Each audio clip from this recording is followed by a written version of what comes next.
배신감 이런 제목 말씀을 전하도록 하겠습니다.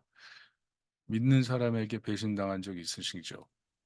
믿음을 주고 사랑을 주고 도움 주었는데 어느 순간 반대편에서 등 돌려버린 경험 있으시죠? 어떻게 하셨습니까? 오늘 사울은 하나님의 선택, 신뢰, 사랑 다 버리고 자신이 원하는 길로 가는 그런 모습을 보여주고 있습니다.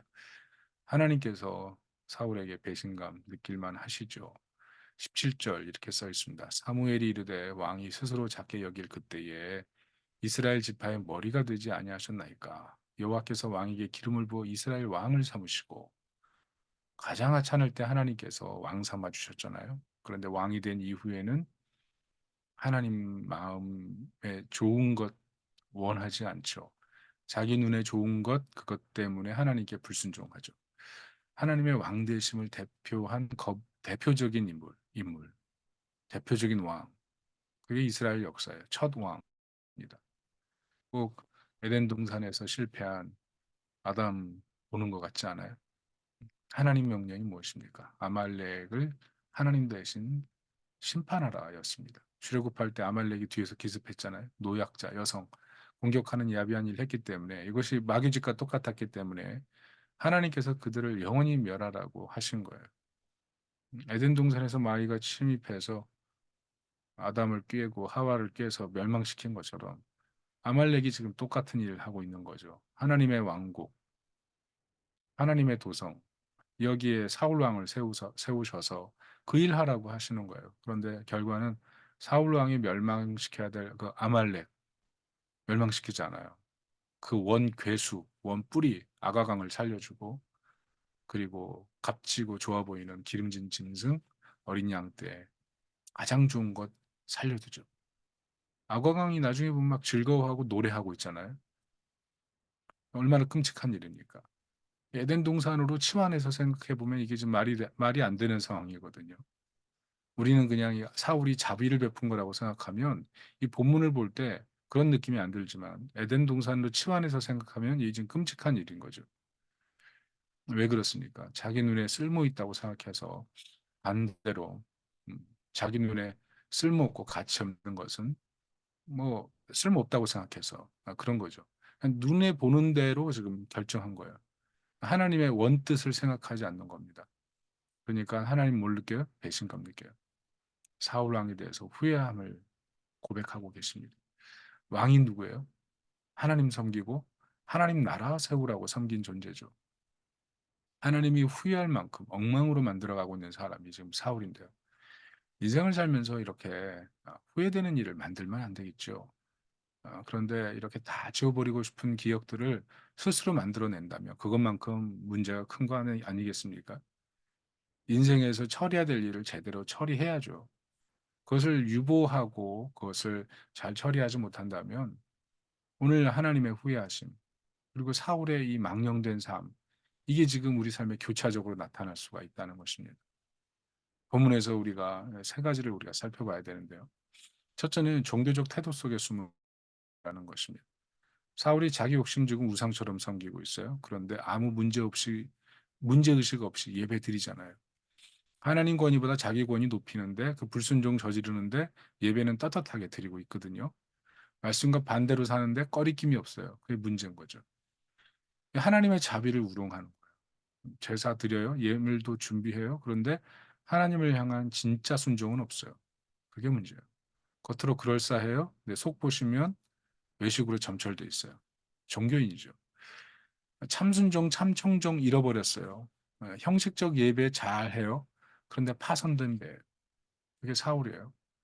말씀과 반대로 선택하는데 종교적 행위에 익숙해서 하나님 두려워하잖아요. 하나님을 무서워하잖아요. 사람 속여도 하나님 속일 수 없는데 하나님 우롱하는 거죠. 하나님 깊은 배신감 느껴요. 그러니까 종교적인 예배 참 무서운 겁니다. 하나님과 멀어져 버리는 거예요. 26절 보세요. 돌아가지 아니하리니 이는 왕이 여호와의 말씀을 버렸으므로 여호와께서 왕을 버려 이스라엘 왕이 되지 못하게 하셨음이니이다. 하나님의 뼈아픈 지적이죠. 예배자리 있지만 너는 예배자리 없다. 이 말씀하는 거예요. 너는 말씀 버렸다는 거예요. 순종 없고 청종 없고 예배 기를 쓰고 드리고 있는데 네 영광이잖아. 하나님 영광 아니잖아. 너는 너 영광을 위해서 예배드리고 있잖아. 그 말씀하는 거죠. 그러니까 순종이 제사보다 나은 거예요. 듣는 것이 수양의 기름보다 나은 거예요. 하나님 마음을 원하셨죠. 근데 지금 사울 실패하고 있는 겁니다. 둘째는 회개하지 않고 입술의 고백으로 그치는 거예요. 사무엘이 사울의 죄에 대해서 23절 뭐라 그럽니까? 거역하는 것 점치는 죄와 같고 완고한 것 사신 우상에게 절하는 죄와 같다. 왕이 여호와의 말씀을 버렸으므로 여호와께서도 왕을 버려 왕이 되지 못하게 하셨나이다. 무슨 뜻입니까? 하나님 보시기에 사울의 상태가 우상 숭배와 똑같다. 그런데 회개가 없다. 24절 보면요. 사울이 회개가 없는 게 아니에요. 내가 범죄했습니다 고백하거든요. 실수를 인정해요. 그래서 잠깐 보면 이 사람 회개한 사람 같아요. 근데 본문을 들여다보면 실질적 회개가 없어요. 입술의 포장뿐이에요. 행위를 좋게 하는 일이 없어요. 행위를 바꾸지 않아요. 초점이 진심 어린 회개가 아니고 포장인 것뿐이에요. 자신의 권위가 사람들 앞에서 초라해지는 것 그게 가장 큰 문제예요. 사람들 앞에서 공개적으로 자기 범죄를 인정하지 않습니다. 30절 보세요. 사울이 이르되 내가 범죄하였을지라도 이제 청하옵나니 내 백성의 장로들 앞과 이스라엘 앞에서 나를 높이사 나와 함께 돌아가서 내가 당신의 하나님 여호와께 경배하게 하소서 하더라. 가장 중요한 게 뭐예요? 자신의 권위잖아요. 회개가 아니에요. 회개의 권위가 회개 행위가 아니에요. 정말 회개했다면 사무엘이 아각을 죽이기 전에 자신이 아각을 죽이고 기름진 양과 소를 죽여서 자신의 죄를 회개해야죠. 근데 그렇게 하지 않습니다. 사람들이 자신의 죄를 지은 것을 알고 있어요. 근데 왕이니까 회개하지 않아요. 왕인데 왜 왕이니까 회개하지 않는 거예요. 사무엘이 와서 제사 드려서 자신 옆에 하나님의 선지자가 있다는 사실을 통해서 자기의 영광을 확보하는 거예요. 왕의 권위를 튼튼히 세우려는 정치적 목적만 남아있는 상태. 이게 바로 사울이에요. 마치 생선이 썩어가는 것처럼 사울의 영적인 부패가 지금 상당한 수준에 미쳤다는 것을 알 수가 있습니다. 세 번째는 무엇입니까? 하나님과의 관계를 놓친 부분을 슬퍼하지 않습니다. 오직 자기 집으로 올라가는 길에 더 관심이 깊어요. 오늘 주목할 말씀이 35절이죠. 사무엘이 죽는 날까지 사울을 다시 가서 보지 아니하였으니 이는 그가 사울을 위하여 슬퍼함이었고 여호와께서는 사울을 이스라엘 왕으로 삼으신 것을 후회하셨더라. 이미 30절에 사울이 뭐라 그랬어요? 당신의 하나님 여호와 이렇게 고백하잖아요. 무슨 말이에요? 나의 하나님이 아니잖아요. 나를 세우신 하나님이 아니잖아요. 당신의 하나님 여호와잖아요. 이 관계가 정말 상당히 문제가 있는 거예요. 같은 언약 백성이잖아요. 할례했잖아요. 믿음의 조상 아브라함 섬기잖아요. 근데 당신의 하나님 여호와래요. 무슨 말씀입니까? 정말 슬퍼해야 될 일이죠. 하나님과의 관계가 엉망이 됐다는 것을 정말 슬퍼해야 될 일이죠. 정말 슬퍼할 사람이 사울이에요. 그런데 본문은 정말 아이러니하게 이 문제를 놓고 가장 슬퍼하고 있는 사람은 사무엘이에요. 뭔가 위치가 바뀌었죠. 이 본문이 제시하는 아이러니예요. 정말 슬퍼하고 하나님과의 관계가 엉망이 됐던 것을 돌이키면서 하나님이 느끼실 그 슬픔을 하나님 앞에 토로하고 그런 고백이 있어야 되는데 하나님이 사울 왕 삼으신 것을 후회하시고 배신감을 느끼시는데 사울이 너무 무덤덤하고 무정하기까지 하는 거죠. 사무엘은 이런 사울을 보면서 너무 마음이 아파서 슬퍼하면서 기도하고 있는데 사울은 왕위에 도취돼서 하나님께 나아갈 생각이 없어요. 오늘 본문에 뭐라고 표현했어요? 자기 집으로 올라갔더라. 그게 전부예요. 자기 집. 오직 자기 집 고민밖에 없어요. 자기 왕위, 자기 미래, 자기 안위, 자기 만족, 자기 꿈, 자기 야망, 자기 욕심. 그게 사울의 집이에요. 그 집으로 올라가는 야망적 존재. 그게 사울이에요. 오늘 본문이 지적하는 거예요. 사울의 집. 자기 집으로 올라갔더라. 왕인데 하나님의 집으로 올라가야 되는데 자기 집으로 올라갔더라. 하나님의 비전이 아니에요. 자기의 야망에 완전히 도취돼서 나의 하나님이 아니라 당신의 하나님 여호와. 완전히 문제가 생겨버렸어요. 무엇을 깨닫습니까? 하나님의 비전이 아니에요. 오직 자기의 야망만 남았어요. 하나님 비전은 하나님과의 관계를 세우는 거예요. 하나님 나라 세우는 거예요. 자기 야망은 자기 집 세우는 거예요. 자기 집 세우다 끝나는 거예요. 결국 어떻게 됩니까? 자기 집 세우다가 스스로 이것을 볼 때 하나님께서 왜 사울을 세우신 것을 후회하셨는지 배신감 느끼셨는지 알 수 있어요. 문제는 우리가 별로 다르지 않다는 겁니다. 외식적이고 행위가 배제돼 있고 하나님과의 관계가 엉망인데 슬퍼하지 않는 사울, 우리와 별반 다르잖아요. 자신에게 주신 권위, 은사, 능력 하나님 맡기셨는데 자기 집만 세워요. 자기 욕망만 채워요. 자기 욕망을 위해 다 써버려요. 자기 집으로만 올라가요. 하나님의 집으로 올라가지 않아요. 이게 내 모습이 아닌가. 제가 설교 준비하면서 이게 내 모습이 아닌가 생각했어요.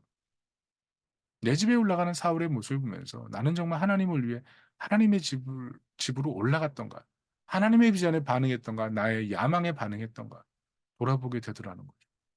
여러분 어떻습니까? 여러분은 오늘 사울에게 일어난 이 일이 그냥 한순간에 일어난 일이라고 생각하십니까? 아니면 퇴적 때 나타난 결과라고 생각하십니까? 평생 시험이 있고 어려움이 있는데 그 속에서 성숙한 게 아니라 도리어 여러 반복되는 시험에서 실패, 실패, 실패 반복하면서 완전히 하나님과의 관계가 어긋나 버리는 나의 상태를 생각해 보십시오. 하나님의 자녀 삼으신 것 정말 후회할 만한 사람이 나라면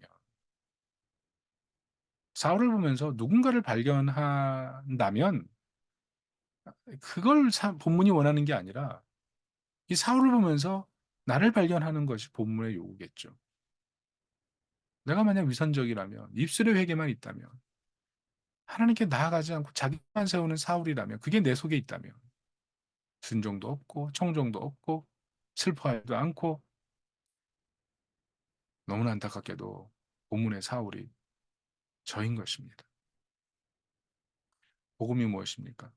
이런 후회할 대상인 우리를 위해 예수님께서 사울의 자리에 서셔서 저주를 받으시고 우리 대신 죽으시고 배신하는 우리를 대신하여 하나님과의 관계를 연결시키시고 죄를 슬퍼하지 않는 우리를 위해서 십자가에서 죽으시고 우리의 위선을 벌거벗게 하시죠.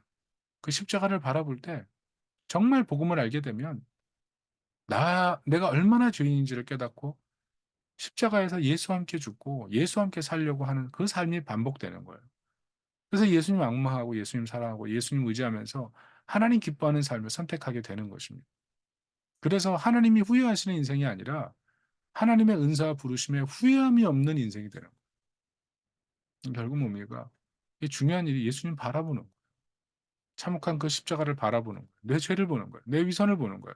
하나님 슬퍼하게 하시는 하나님 슬프시게 하는 내 모습 그것을 발견하면서 내 안에 계신 성령님을 의탁해서 계속 주님께 나아가는 거예요. 그 일이 필요한 거예요. 주님 내게 말씀하옵소서 종이 듣겠나이다. 주님 제가 제 욕심 오늘도 앞세워서 내 기쁨만 추구했으니 용서해 주십시오. 주님 오늘도 제 안에 위선이 있습니다. 다 털어내게 하시고 하나님 슬퍼하게 하는 것 분절하게 하소서. 주님 내가 그리스도와 함께 살고 그리스도와 함께 죽고 하나님 기쁘시게 하는 자로 살게 하소서. 사울이 오늘 본문 보면 얼마나 실망스러워요. 근데 그 실망스러운 자리에 예수님 가셔서 사울의 짐과 같은 우리의 짐을 다 지고 죽으시고 우리에게는 영생과 자녀의 영광을 다 주신 것. 이 얼마나 큰 복음입니까? 이 복음에 우리가 지금 초대됐고 그 기쁨 안에 존재한다는 것. 그것을 기억해야 돼요. 오늘 본문을 바라보면서 내가 그런 부르심에 있는데 혹시라도 이 사울의 길을 가고 있다면 내가 후회만 만들고 있다면 내 집에만 관심을 두고 있다면 그것을 돌이켜야 되는 거죠. 늘 주님의 십자가를 바라보면서 주님을 따르고 주님께서 정말 원하시는 일이 무엇인지를 생각하고 성령 안에 거하며 평생 하나님과 동행하기를 꿈꾸는 그런 하나님 백성이 되시기를 예수님의 이름으로 축원합니다. 아멘.